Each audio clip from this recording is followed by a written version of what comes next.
ప్రపంచవ్యాప్తంగా 2 కోట్ల మంది క్యాన్సర్ బారిన పడ్డారని 2022 గణాంకాలు తెలిపాయి. 2050 నాటికి 35 కోట్లకు చేరొచ్చు. మన దేశంలో సుమారు 15 లక్షల క్యాన్సర్ పేషెంట్స్ ఉన్నారు. ప్రతి 1,00,000 మందిలో 100 మంది క్యాన్సర్ బారిన పడే అవకాశం ఉంది.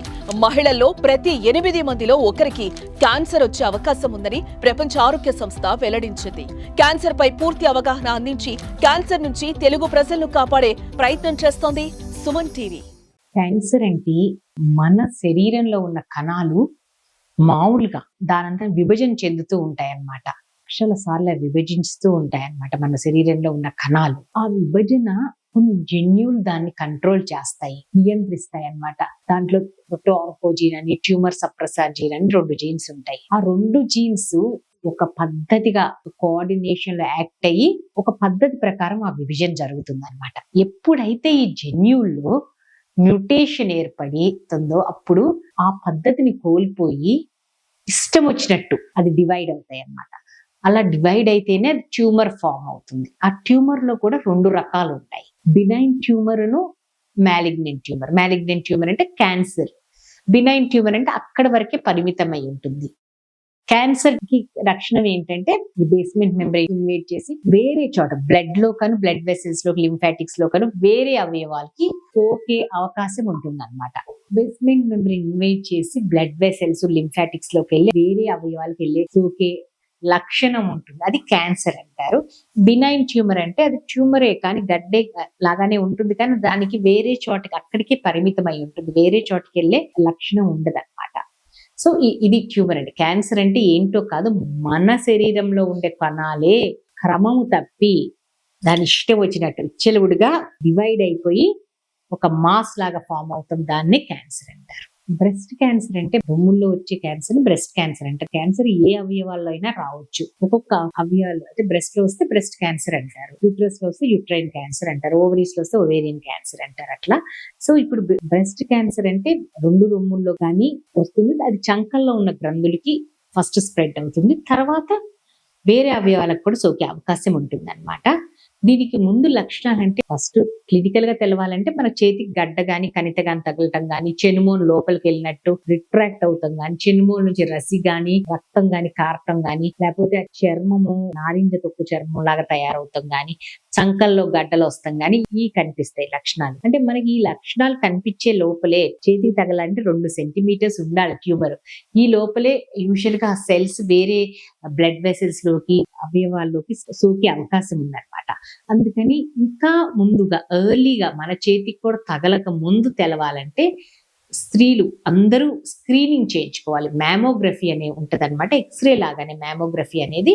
ఆ మ్యామోగ్రఫీ చేయించుకోవటం వల్ల చాలా సూక్ష్మ దశలో, అంటే ఇప్పుడు మన చేతికి తగలంటే చిన్న ఉసురుగాయ సైజు, చెర్రీ సైజు ఉండాలన్నమాట. బట్ ఆ మ్యామోగ్రఫీ చేస్తాం వల్ల చిన్నగా ఆవగింజ సైజులోనే మనకు తెలుస్తుంది. ఆ తెలుస్తాం వల్ల డెఫినెట్ గా 5 years అరైవల్ రేట్ అయింది 95%, more than 95%, almost 100% cure rate ఉంటుంది అనమాట. సో ఎంత ఎర్లీగా డిటెక్ట్ చేస్తే ఈ క్యాన్సర్స్ అంత బాగా సర్వైవల్ రేట్ ఉంటుంది. బ్రెస్ట్ క్యాన్సర్ కారణాలంటే 5 నుంచి 10% వంశ పారంపర్యంగా వస్తాయన్నమాట ఈ బ్రెస్ట్ క్యాన్సర్స్. మిగతా అన్ని ఎవరికైనా రావచ్చు, ఎప్పుడైనా రావచ్చు. కారణాల కన్నా కూడా మనం రిస్క్ ఫ్యాక్టర్స్ ని మనం చెప్పుకోవచ్చు. ఒకటి ఏంటంటే ఉమెన్ లైఫ్ లో అన్ని చేంజ్ అయినాయి. ఏజ్ ఆఫ్ మెనార్కీ తగ్గింది అనమాట. ఒకప్పుడు ముందు జనరేషన్ 14-15 ఏజ్ ఆఫ్ మెనార్కీ, ఇప్పుడు 10-11 యావరేజ్ ఏజ్ అయిపోయింది. ఏజ్ ఆఫ్ మెనోపాస్ కూడా 40-48 నుంచి 50-52 కూడా మెన్సెస్ వస్తుంది లేడీస్ కి. సంతాన సంఖ్య తగ్గారనమాట, 1, 2 లేకపోతే అసలు లేకపోవటం. అండ్ అదే కాకుండా మనం తినే ఆహారం, పీల్చే గాలి, తాగే నీరు అన్ని కలుషితమై అవినయే వస్తున్నాయి అన్నమాట.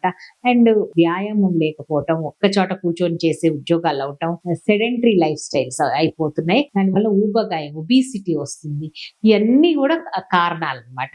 నేను చెప్పినట్టు 5 నుంచి 10% వంశపారంపర్యంగా BRCA1, BRCA2 అనే జీన్స్ ఉంటాయి. ఆ జీన్స్ వంశపారంపర్యంగా ఒకళ్ళ నుంచి ఒకళ్ళ, మదర్స్ నుంచి డాటర్స్ కి, మేనత్తల నుంచి మేనకోడలకి, అట్లా ఒక ఫ్యామిలీలో రన్ అవుతూ ఉంటుంది ఆ జీన్. ఆ జీన్ ఫ్యామిలీలో అంటే మల్టిపుల్ మెంబర్స్ కి ఇలా బ్రెస్ట్ క్యాన్సర్ గానీ, ఓవేరియన్ ఓవేరియన్ క్యాన్సర్ గానీ ఉంటే ఇప్పుడు ఆ జీన్ కూడా టెస్ట్ చేసే అవకాశం ఉంది. బ్లడ్ తీసుకుంటే అది మనం ఆ జీన్ కి పాజిటివ్, హై రిస్క్ వాళ్ళు, ఫ్యామిలీ హిస్టరీ ఉన్న వాళ్ళకి వాళ్ళు కూడా టెస్ట్ చేయించుకొని వాళ్ళు పాజిటివ్ అయితే ముందు జాగ్రత్తగా ముందే ఈ బ్రెస్ట్ బ్రాంజలినా జోలీ గారు హాలీవుడ్ యాక్ట్రెస్ చూశారు. ఆమెకి ఇది పాజిటివ్ వస్తాం వల్ల ముందే బ్రెస్ట్ తొలగించుకొని మళ్ళీ రీకన్స్ట్రక్షన్ చేయించుకుంది. మళ్ళీ మా ఓవరీస్ కూడా ముందు తీసేయించుకోవడం వల్ల ఓవరీస్ క్యాన్సర్ ప్రివెన్షన్ ఉంటుంది.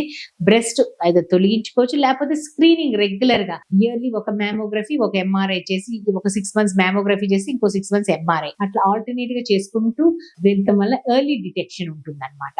సో దీనికి కొన్ని టాబ్లెట్స్ ఉంటాయి, కీమో ప్రొఫిలాక్సిస్ అంటాము, రాకుండా కొంతవరకు ప్రివెంట్ చేసేటట్టు. ఇవన్నీ మనం జాగ్రత్తలు ముందుగా తీసుకోవచ్చు. ఒకవేళ ఫ్యామిలీ హిస్టరీ ఉండి మనకు కూడా ఆ జీన్ పాజిటివ్ ఉంటే డెఫినెట్ గా ఈ జాగ్రత్తలన్నీ ముందు అంటే క్యాన్సర్ రాకముందే అరికడటానికి ఈ జాగ్రత్తలు తీసుకోవచ్చు. ఇంకా బ్రెస్ట్ క్యాన్సర్ వచ్చేసరికి ట్రీట్మెంట్ వచ్చేసి 2 రకాలు. ఫస్ట్ మామూలుగా రెగ్యులర్ స్క్రీనింగ్ చేయించుకునే వాళ్ళకి సూక్ష్మ దశలో కనిపిస్తాయి, వెరీ ఎర్లీ డయాగ్నోసిస్, మన చేతికి తగలదు. అది స్క్రీన్ డిటెక్టెడ్ లీజన్స్ అంటాం దాన్ని. అంటే చిన్న మిల్లీమీటర్ సైజ్ లో ఉంటుంది అనమాట. దాని నుంచి బయాప్సీ చేసి ఫస్ట్ అది ఎలాంటి టైప్ ట్యూబర్ అని తెలుసుకున్న తర్వాత అది ఎక్సైజ్ సర్జరీ చేయాలంటే దానిలో మార్క్ చేసుకొని దాంట్లో ఒక నీడిల్ వైర్ లోకలైజేషన్ అంటే వైర్ పంపి దాన్ని లోకలైజ్ చేసి దాని లోపలికి లీజన్ లోపలికి వైర్ పంపించి ఆ ఏరియా వైర్ చుట్టూ ఎక్సైజ్ చేస్తాం. ఎందుకంటే మన చేతికి తగలదు కాబట్టి దాని స్క్రీన్ డిటెక్టెడ్ లీజన్స్. అది వైర్ ఎక్సిషన్ చేసిన తర్వాత లింఫ్ నోడ్స్ నెగిటివ్ ఉంటే సెంటినల్ నోడ్ అంటే ఇన్వాల్వ్ అయిన లింఫ్ నోడ్సే తీస్తాం. ఇన్వాల్వ్ అయిన లింఫ్ నోడ్సే తీసి మిగతా అక్కడే అట్టి పెడతాం వల్ల మనకి ఈ తర్వాత జరిగే సైడ్ ఎఫెక్ట్స్ అంటే చెయ్యి వాస్తము ఇలాంటివి తక్కువ ఉంటాయి అన్నమాట.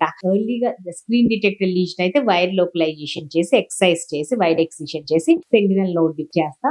తర్వాత వచ్చిన రిపోర్ట్ ని బట్టి అవసరమైతే కీమో రేడియేషన్ ఇవ్వవలసి వస్తుంది. మళ్ళీ మామూలుగా చేతికి తగిలి 2-3 సెంటీమీటర్లు ఉన్న లీషన్ అయితే ఫస్ట్ బయాప్సీ చేసి దాని ట్యూమర్ బయాలజీని బట్టి కొన్ని ఎగ్రెసివ్ బయాలజీ అయితే ఫస్ట్ కీమోథెరపీ ఇచ్చి తర్వాత సర్జరీ చేస్తాం. మామూలుగా కొన్ని మైల్డ్ బయాలజీ ఉన్న ట్యూమర్స్ అయితే నెగిటివ్ ఉంటే ఫస్ట్ సర్జరీ చేస్తాము, తర్వాత కీమో ఇవ్వచ్చు. ప్రతి పేషెంట్ డిఫరెంట్. ప్రతి పేషెంట్ ని మనం ఎనాలిసిస్ చేసి పర్సనలైజ్ కేర్ అంటాం, పర్సనలైజ్ ట్రీట్మెంట్ ఇండివిజువలైజ్ చేయాలన్నమాట. ఏ పేషెంట్ కి ఏది ఉపయోగమో అది చేస్తేనే పేషెంట్ కి బెనిఫిట్ ఉంటుంది, పేషెంట్ సర్వైవల్ బాగుంటుంది, డిసీజ్ తగ్గుతుంది అనమాట. సో ప్రతి పేషెంట్ ని ఆ ఉన్న రిపోర్ట్ బట్టి వాళ్ళ ట్యూమర్ బయాలజీని బట్టి ఏది అవసరం, ఏది ఫస్ట్ చేయాలి, ఏది తర్వాత చేయాలి అనేది నిర్ణయిస్తాం అన్నమాట. Multi modality treatment breast cancer అనేది సర్జరీ అవసరమే, కీమోథెరపీ అవసరం, రేడియేషన్ అవసరం. బట్ ఏది ముందు ఇవ్వాలి, ఏది తర్వాత ఇవ్వాలి అనేది ఆ ట్యూమర్ బయాలజీ బట్టి వాళ్ళ ఫైండింగ్స్ బట్టి వాళ్ళ జనరల్ కండిషన్ బట్టి డిసైడ్ చేస్తాం జరుగుతుంది. అండ్ సర్జరీ యూజువల్ గా ఇప్పుడు చాలా వరకు డయాగ్నోసిస్ ఉంటే చాలా వరకు బ్రెస్ట్ కన్జర్వింగ్ సర్జరీస్ చేస్తాం. ఒకప్పుడు ఒక 2-3 దశాబ్దాల క్రితం మొత్తం బ్రెస్ట్ తీసేసేవాళ్ళు బ్రెస్ట్ క్యాన్సర్ వస్తే. ఇప్పుడు అసలు బ్రెస్ట్ క్యాన్సర్ వస్తే బ్రెస్ట్ తీయాల్సిన అవసరం లేదు. ఆ గడ్డ వరకు కొంచెం నార్మల్ మార్జిన్ ఇచ్చేసి చుట్టుపక్కల తీసి lymph node dissection or sentinel lymph node చేస్తే మొత్తం విత్ రేడియేషన్ ఇస్తే మొత్తం తీసిన దానికన్నా మెరుగైన ఫలితాలు ఉంటున్నాయి అన్నమాట.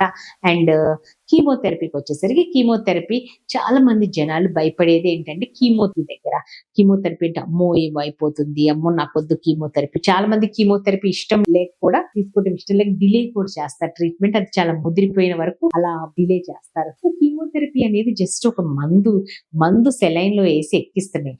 అఫ్ కోర్స్ కొన్ని సైడ్ ఎఫెక్ట్స్ ఉంటాయి, బట్ అవన్నీ ఈజీగా మనము ఎదుర్కోగల సైడ్ ఎఫెక్ట్స్ ఉంటాయి అనమాట. హెయిర్ లాస్ ఉంటుంది, అది తప్ప మిగతా అన్ని కూడా ఎదుర్కోగలిగిన సైడ్ ఎఫెక్ట్స్ ఉంటాయి. కీమోథెరపీ గురించి అంత భయపడక్కర్లా. ఇప్పుడు టార్గెటెడ్ థెరపీ వచ్చింది. టార్గెటెడ్ థెరపీ అంటే HER2 పాజిటివ్ ఉందని ఆ పర్టికులర్ దాన్ని టార్గెట్ చేస్తాం అనమాట. అండ్ అదే కాకుండా ఇమ్యూనోథెరపీ వచ్చింది ఇప్పుడు. సో ఇవన్నీ చాలా అడ్వాన్స్మెంట్స్ ఉన్నాయి. అండ్ రేడియేషన్ అనుకోండి, ప్రిసిషన్ థెరపీ. ఇదివరకు ఒక చోట ఇస్తే రేడియేషన్ చుట్టుపక్కల ఆర్గాన్స్ అన్నిటికీ కూడా దాని సైడ్ ఎఫెక్ట్స్ పడి డ్యామేజ్ అయ్యాయి. కానీ ఇప్పుడు ప్రిసిషన్ ఏ ప్లేస్ అయితే మనము రేడియేషన్ పంపుతున్నామో ఆ ప్లేస్ వరకే పరిమితమై ఉంటుంది అనమాట. మిగతా సరౌండింగ్ టిష్యూ సైడ్ ఎఫెక్ట్స్ చాలా తక్కువ ఉంటున్నాయి. సో ఇవన్నీ మంచి మెరుగైన వైద్యం వచ్చింది. సో అంతగా క్యాన్సర్ రాగానే ఏదో అయిపోయింది ఇంకా మా లైఫ్ అయిపోయిందని భయపడాల్సిన అవసరం లేదు. క్యూర్ ఉంటుంది. బట్ ఏది చేసినా, ఎంత ఖర్చు పెట్టినా, ఎంత రీసెర్చ్ చేసినా, but key to success in cancer is early detection. ఎంత తొందరగా ఎర్లీగా డిటెక్ట్ అయితే అంత మనకి సక్సెస్ రేట్ ఉంటుంది అనమాట.